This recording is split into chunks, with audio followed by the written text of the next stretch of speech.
வணக்கம். தமிழ்நாட்டுல இப்போ தேர்தல் காய்ச்சல் ஆரம்பிச்சிடுச்சு. இந்த நேரத்துல ஒரு ரொம்பவே விசித்திரமான விஷயம் நடந்துட்டு இருக்கு. தேர்தல் வாக்குறுதிகளை நம்பி மக்கள் தங்க கடன்களை வாங்கறதுக்காக வங்கிகள்ல கூட்டிட்டு வராங்க. இந்த திடீர் அலைக்கு பின்னாடி இருக்கிற நம்பிக்கைகள், எச்சரிக்கைகள், அப்புறம் உண்மையான நிலவரம் என்னங்கறத பத்தி தான் நாம இந்த பகுதியில விரிவாக பார்க்க போறோம்.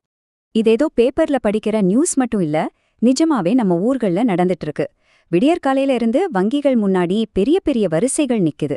இந்த பரபரப்பான சூழல் தான் நாம இன்னைக்கு அலச போற விஷயத்தோட மையப்புள்ளி. சரி, இந்த முழு விஷயத்தையும் நம்ம தெளிவா புரிஞ்சுக்க சில முக்கியமான கேள்விகளுக்கு பதில் தேடலாம்.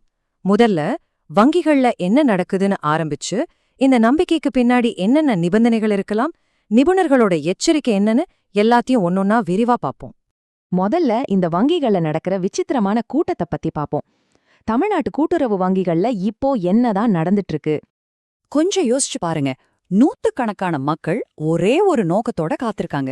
எப்படியாவது எலெக்ஷன் அறிவிக்கிறதுக்கு முன்னாடி லோன் வாங்கிடணும். நேரம் போக போக இந்த அவசரம் இன்னும் அதிகமாகுது. தேடல் அறிவிப்பு வெளியாகிடுச்சுன்னா இந்த வாய்ப்பு போயிடுமோங்கிற ஒரு அச்சம் அவங்க மத்தியில பரவியிருக்கு. இதனால என்னென்ன நடக்குதுன்னு பாருங்க. புதுசா லோன் கேக்குறவங்களோட விண்ணப்பங்கள் மலை மாதிரி குவியுது. இதனால பேங்க் ஸ்டாஃபால மூச்சு விட கூட நேரம் இல்ல. வழக்கமா பேங்க்ல நடக்கிற மத்த வேலைகள் எல்லாமே ஸ்தம்பிச்சு போயிருக்கு. இது மத்த வாடிக்கையாளர்களையும் பாதிக்குது. இது ஒரு சங்கிலி தொடர் விளைவை உருவாக்குதுன்னே சொல்லலாம். சரி, எதுக்காக மக்கள் இப்படி ஒரு அவசரத்தை காட்டுறாங்க? அவங்களோட இந்த அசைக்க முடியாத நம்பிக்கையோட ஆணிவேர் என்ன? வாங்க, அடுத்ததா அத பத்தி தான் பார்க்க போறோம்.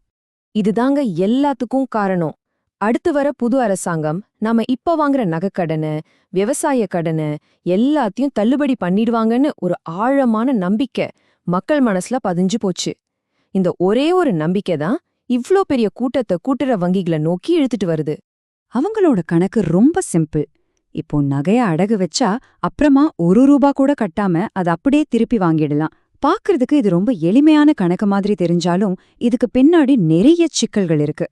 இந்த ஒரு வரிதான் ஆயிரக்கணக்கான மக்களோட செயல்களை தீர்மானிக்குது. இப்போ நாம கதைக்கு இன்னொரு பக்கம் போலாம்.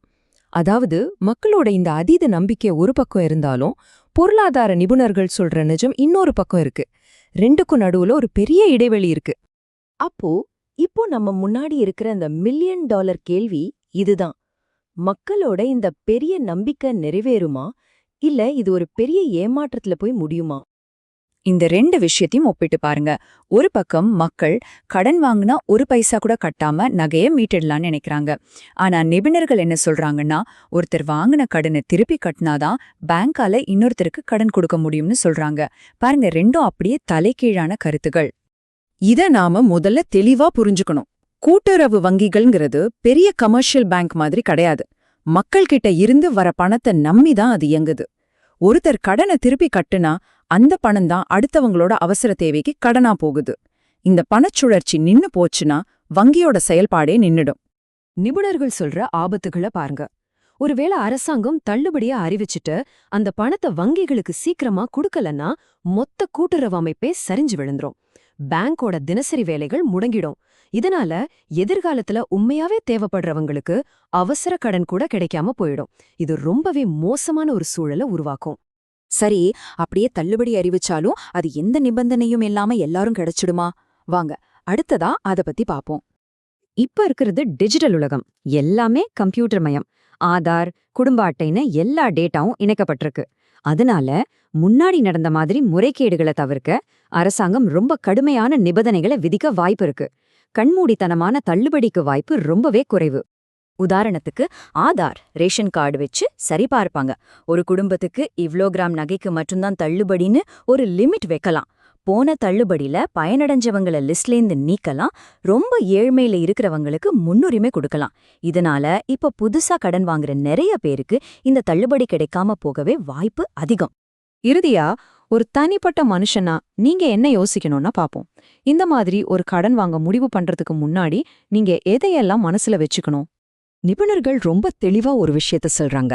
வெறும் வதந்திகளையும் எதிர்பார்ப்புகளையும் மட்டுமே நம்பி புதுசா கடன் வாங்குறது புத்திசாலித்தனம் இல்ல. வெறும் நம்பிக்கைய மட்டும் வச்சு கடன் வாங்கினா அது எதிர்பாராத நிதி நெருக்கடிக்கு வழிவகுக்கும்னு அவங்க எச்சரிக்கிறாங்க. இந்த வட்டி குட்டி போடும் அபாயத்தை பாருங்க. முதல்ல நீங்க புதுசா கடன் வாங்குறீங்க. ஒருவேளை அந்த தள்ளுபடி உங்களுக்கு பொருந்தலன்னு வச்சுப்போம். அப்புறம் என்ன ஆகும்? வட்டி சேர ஆரம்பிக்கும். போக போக அந்த கடன் உங்க தலை மேல ஒரு பெரிய பாரமா மாறிடும். இதத்தான் வட்டி குட்டி போடுறதுன்னு சொல்வாங்க. அதனால நாம இதிலிருந்து புரிஞ்சுக்க வேண்டிய முக்கியமான விஷயம் இதுதான். வதந்திகளை நம்பி அவசரமா முடிவெடுக்காம இப்போதைய நிஜ நிலவரம் என்னென்ன நிபந்தனைகள் வரலான்னு நல்லா யோசிச்சு ஒரு தெளிவான முடிவு எடுக்கிறது தான் புத்திசாலித்தனம். கடைசியா இந்த கேள்வியோட உங்களை சிந்திக்க வைக்கிறோம். தேர்தல் கால வாக்குறுதிகள் பாக்குறதுக்கு ரொம்ப கவர்ச்சியா தெரியலாம். ஆனா அது ஒரு பெரிய சிக்கலா மாறவும் வாய்ப்பு இருக்கு.